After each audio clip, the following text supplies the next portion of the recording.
It's time for Football at 4 with 97.3 ESPN.com's Andrew DiCecco. My first allegiance is what will be best for the Philadelphia Eagles and our fans for the next 3, 4, 5 years. Powered by the Inside the Birds podcast. Now, live from inside the Matt Black Kia Studios. It's Football at 4. All right, Football at 4 is powered by the Inside the Birds podcast, and it is brought to you locally by Dr. Lyle M. Back. Everything from skincare to cosmetic surgery. Go to ilovelylback.com or call 856-MAKEOVER for Dr. Lyle M. Back, proud sponsor of Football at 4. Andrew DiCecco is in the house today. I'm excited for this because, obviously, since the last time we talked to Andrew, the Eagles have made a trade. He is a big draft nut, studies the draft, obviously covers the Eagles, so this will be right in his wheelhouse. As the Eagles have moved to number 12, we bring Andrew DiCecco in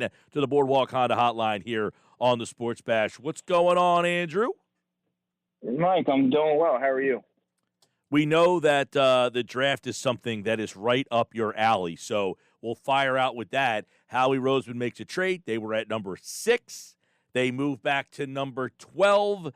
Do you like it in terms of making that move from what they could have gotten and what will now be available to them? Yeah, well, I mean, obviously that signifies, one, the compensation was too much for them to pass up, and two, they had a player on their board that they had ranked fairly high, right in that 12 to 15 range. I believe on your show, I mentioned that there was guys like a Quiddy Pay from Michigan. J.C. Horn's now going to be in the conversation with Caleb Farley going through that back procedure. He's going to drop down a little bit there. So I think J.C. Horn becomes a second corner. He'll be in play, possibly Jalen Waddle at 12. So, I mean, they're going to have some options, and obviously they had some of these players rated very high and know that they can get them there. So, I mean, yeah, there's going to be a drop-off somewhat after that in the draft. Unlike most drafts where the talent's kind of dispersed evenly throughout the first round, there's a considerable drop-off there. So that's pretty much the furthest that they could afford to go without sacrificing a big drop-off in talent. I was going to say, so 12, how is the dip in talent from 6 to 12? Well, I mean, then you're looking at your second edge rusher in Quiddy Pay. You know, Russo's the top guy. I mean, and he's not even cemented as the top guy. He still has a lot to prove. He has the freakish size and athleticism, but he's only really played one season, and he didn't show a lot of a pass rush repertoire, and he still has to grow into his body. So he's not necessarily a top guy, the top guy, bona fide. But I mean, you're looking at Surtain. It could be a preference. Surtain could be available at 12 if a team falls in love with J.C. Horn. But you're looking at your second corner more than likely. But you're still finding a starting player, a plug-and-play guy that can step right in and contribute right away as a rookie. So I mean, yeah, you're certainly not going to get your Jamar Chase or Kyle Pitts, but you're still going to get a building block player that's going to be able to be a plug-and-play option. All right, I want to bring this up to you because you just brought up you're not going to get Jamar Chase or you're not going to get Kyle Pitts. I saw a mock draft yesterday, CBS Sports, so a somewhat reputable site here. It's not like it was Jim's basement mock draft here, that had Kyle Pitts going to Philadelphia at number 12. Do you see a scenario where that happens? I mean, it's kind of hard for me to envision that happening, considering his skill set, what he can bring to the table. A team like the Atlanta Falcons, to me, seems like a desirable destination for him. I think they're going to be intrigued by his ability to kind of add that component to their offense. There's so many teams that would just have to look past that. And he's the head and shoulders above every other tight end here, and he's not just a tight end as we've outlined on your show. So I mean, it's really difficult for me to envision him tumbling down to 12. That would be just a complete oversight and negligence by so many teams. Let me show you how he got there, and you can kind of stop me when you disagree. Trevor Lawrence 1, Zach Wilson 2, Mac Jones 3. Whoa. Mac Jones in the top 10. That's well, there's a lot of people that think the 49ers traded up to target Mac Jones, right? Yeah, I've heard that. I just don't know if I necessarily believe that. I don't think that Mac Jones is anywhere close to the ceiling than a Trey Lance, for example. I think Trey Lance is head and shoulders above Mac Jones, so it'd be hard for me to envision him. I see Mac Jones as more of a late first round guy. So to see him go at 3 I would be shocked for one. All right, so there's one. 4, Atlanta, Penei Sewell. All right. Mm-hmm. 5, Cincinnati, Rashawn Slater. Makes sense? That's a little high. That's a little higher than I thought, but I thought he'd be another guy that would be in play at 12, but continue. All right. Jalen Waddle, number 6 to Miami. Okay. Jamar Chase, number 7 to Detroit. Justin Fields, number 8 to Carolina. Micah Parsons, number 9 to Denver. Patrick Surtain, number 10 to Dallas. Elijah Vera Tucker, number 11, New York Football Giants. Kyle Pitts. He's another guy that I don't necessarily know goes in that top 12 range. So there's two guys that I could foresee, going in, 12 to 15, but not necessarily in that high. That'd be a little rich for my blood. Okay, Kyle Pitts, number 12 to Philadelphia. Now, the interesting part is, I might agree with you, but Devonta Smith, 13, Kwity Paye, 14, Trey Lance, 15, J.C. Horn, 16. So those are some guys that are going behind 12 that might move themselves ahead of 12. Yeah, I mean, Devontae Smith is certainly somebody that I think him and Jalen Waddle are going to go right around the same spot. I have both players as top 10 guys on my draft board. I actually prefer Jalen Waddle over Devontae Smith, but I think that they would be top 10 guys. So I was surprised to see Devontae Smith kind of omitted from that group. But who knows? I mean, you see all different types of mock drafts. Absolutely. The draft goes a million different directions that nobody really anticipates. So it's going to be interesting, Mike, nonetheless, to see how this kind of shakes out. I mean, if Kyle Pitts falls to the Eagles at 12, I mean, that's a no-brainer, and that would be a tremendous steal for the Eagles. I just don't see that happening. Oh, I mean, Andrew, if Kyle Pitts falls to 12, this might be the greatest trade in history. Oh, yeah, absolutely, by far. All right, so let's look at a couple other things here. By the way, so they move back 6 spots. They get a first-round pick next year. They also add a fourth-round pick in this year's draft. Did you like the value that they got? Yes, because there are going to be some players that I really like that the Eagles can address some serious areas of need in that mid-round, where you can still find some early contributors like a Jalen Twyman, the defensive tackle from Pitt, who I think that would add can immediately step in and be that third defensive tackle on the Eagles' rotation there, and he provides a pass rush. So I mean, you can find corners in that area that can step in and play. A Thomas Graham from Oregon. So I mean, they're going to get some value there, and they're not going to necessarily have to select a developmental guy that's going to ride the pine or not really contribute until year 2. I know at 6th, if Sewell was there, you were a fan of that. Would you be interested in one of the other linemen, Vera Tucker, Slater, if they're there at 12? Are you as high on those two as you were Penei Sewell?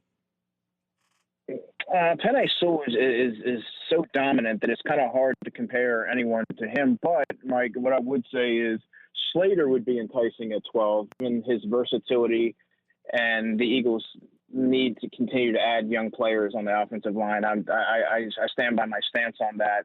He would be the one guy that I would give some strong consideration to if I'm the Eagles front office. But I think at 12 they should be looking at a Kwity Paye to bolster that defensive end room. That when you look at it under a microscope, Brandon Graham's getting long in the tooth. Derek Barnett has been an enigma this far into his career. And Josh Sweat's a little limited in the snaps that he's able to accumulate due to his past injury history.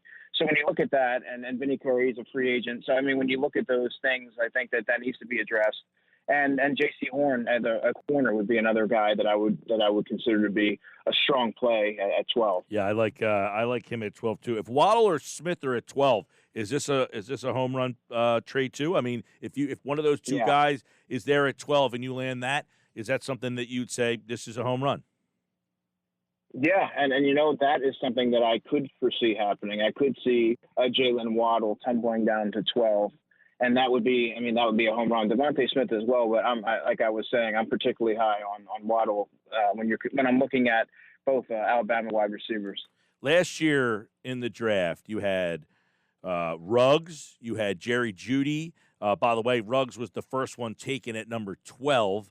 I would imagine that the wide receivers go before that, but Ruggs, CeeDee Lamb, Jerry Jeudy, Jalen Reagor, Justin Jefferson, Brandon Ayuk.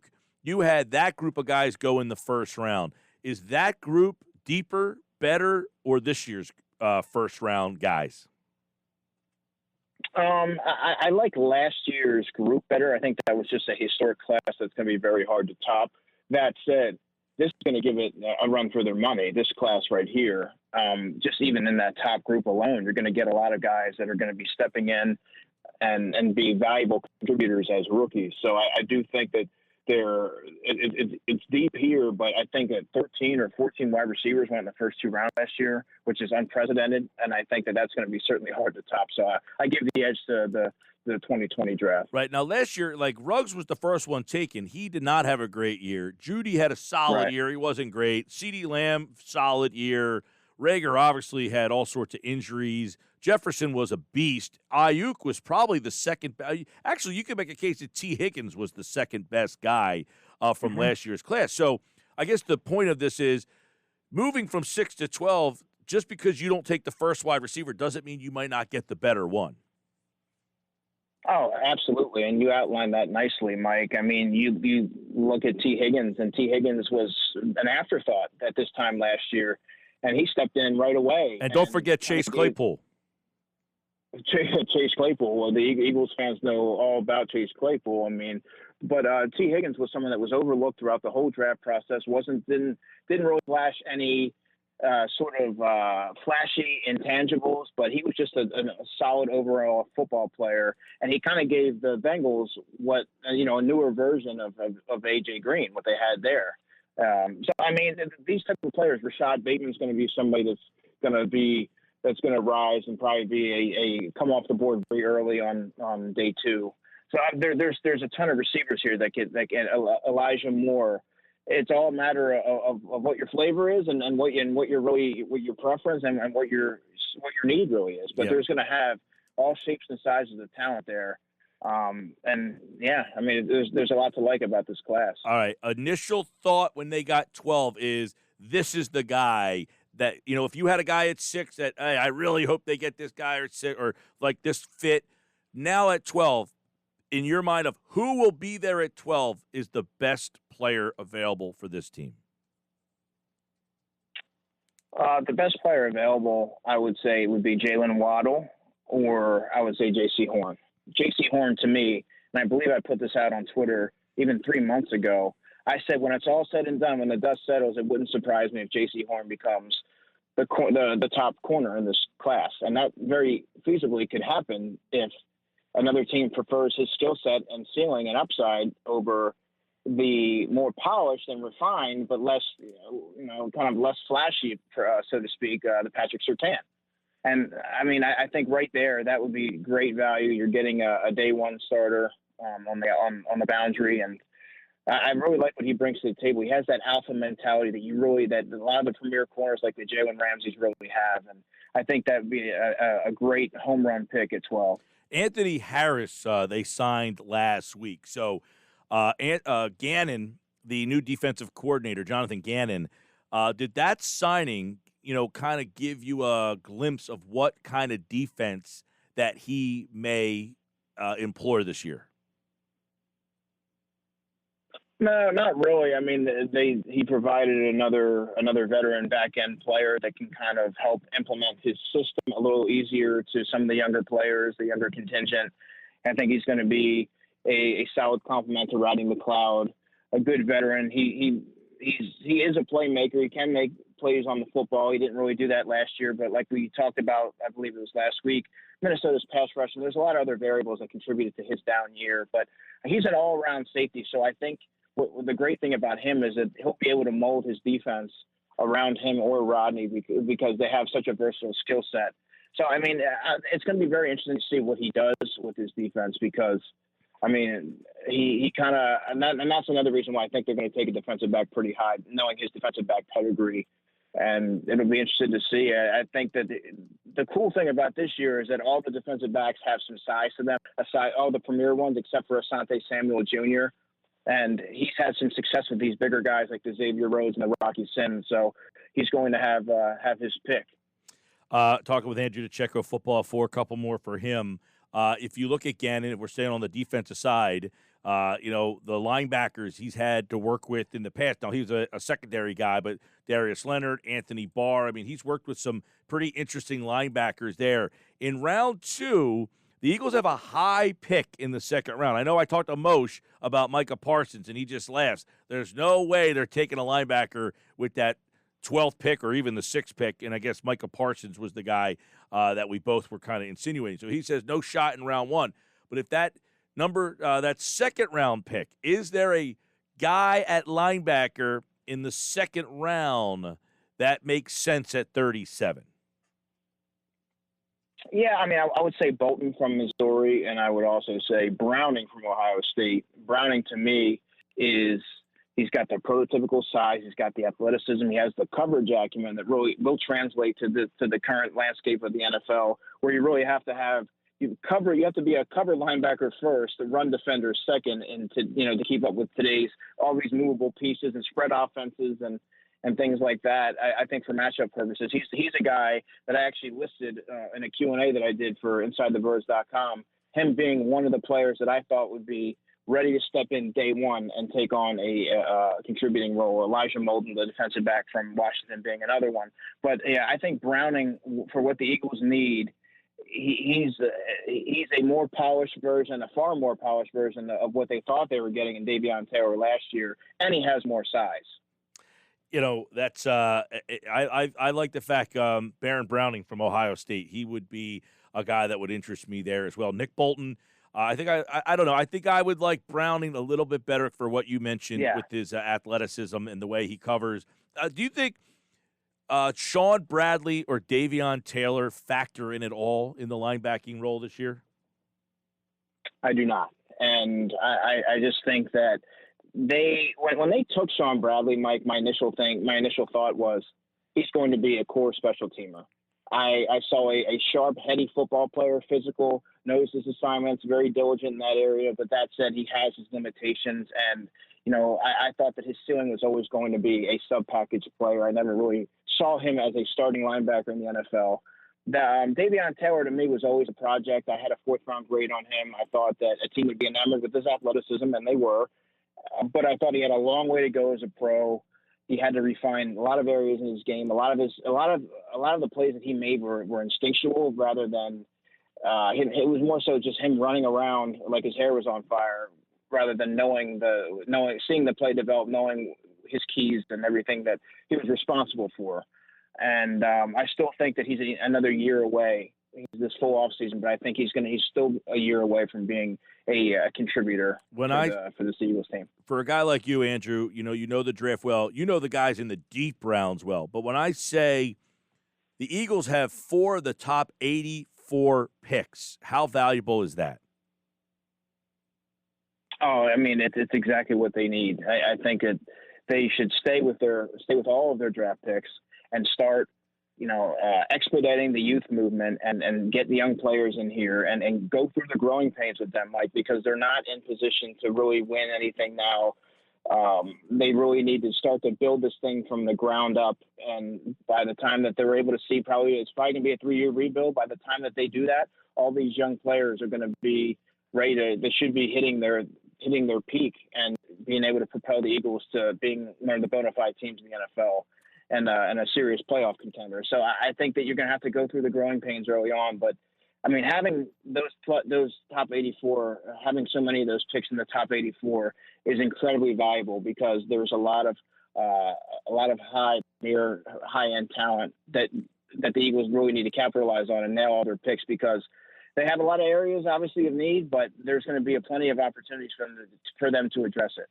All right, Andrew DiCecco, of course, InsideTheBirds.com, and he, like all guests, appear via the Boardwalk Honda Hotline. Football at 4, a lot of draft conversation between now and the April 29 draft. The Eagles have now 11 picks, most in the NFL, and as Mo said yesterday, don't discount the possibility of them moving back up. They have 12. Could they go with all that ammunition, get themselves into a spot like, hey, if there's a player they really want at number 8, 9, can they jump over Dallas? I think it's really interesting that Dallas, New York, and Philly are all boom, boom, boom in that first round there. So that should be fun on draft night. We'll continue to have it covered with Andrew here during Football at 4. He's back on Thursday. Moshe is back tomorrow as Football at 4 here on the Sports Bash 97.3 ESPN. Thanks, Andrew. You bet. All right, Football at 4 is brought to you by Dr. Lyle M. Back. Everything from skincare to cosmetic surgery. Go to ilovelylback.com.